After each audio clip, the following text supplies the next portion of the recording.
Taste the Daily. செஞ்சிலுவை சங்கத்தை நிறுவிய ஹென்றி டுனாண்ட் பிறந்த நாளான மே 8ஆம் தேதி ஒவ்வொரு ஆண்டும் செஞ்சிலுவை நாளாக கடைபிடிக்கப்படும் நிலையில் உலகம் முழுவதும் சேவையாற்றி வரும் செஞ்சிலுவை சங்கம் உருவான விதம் பற்றியும் அதன் சேவைகள் பற்றியும் இந்த செய்தி குறிப்பில் பார்க்கலாம்.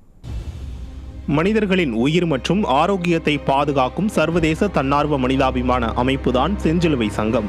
இது பேரிடர் காலங்களில் நிவாரணம் அளிப்பது, பாதிக்கப்படக்கூடிய மக்களுக்கும் சமூகங்களுக்கும் ஆரோக்கியம் மற்றும் பராமரிப்பை மேம்படுத்துவது போன்ற பணிகளை செய்து வருகிறது. சுவிட்சர்லாந்தின் ஜெனீவாவைச் சேர்ந்த ஜேன் ஹென்றி டுனாண்ட் என்பவரால் உருவாக்கப்பட்டது இந்த செஞ்சிலுவை சங்கம்.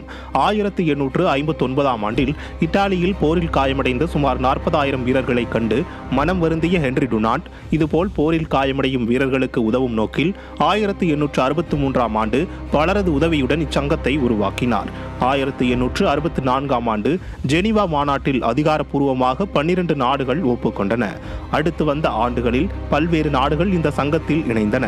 தற்போது சர்வதேச அளவில் 190 நாடுகளில் உறுப்பினர்களை கொண்டுள்ள செஞ்சிலுவை சங்கம் போரில் காயமடைந்தவர்கள் மற்றும் போர்க்கைதிகளை கவனிப்பதிலிருந்து மருத்துவம், இரத்த வங்கி, விபத்து பராமரிப்பு மற்றும் பல துறைகளில் செயல்பட்டு மக்களுக்கு பேருதவி அளித்து வருகிறது. இந்தியாவில் செஞ்சிலுவை சங்கமானது 1920இல் சமூகங்களின் ஆரோக்கியம் மற்றும் பராமரிப்பை மேம்படுத்துவது போன்ற பணிகளை இந்தியாவில் செய்து வரும் இச்சங்கமானது இளைஞர் மற்றும் இளையோர் தன்னார்வ திட்டங்களையும் கொண்டு செயலாற்றி வருகிறது.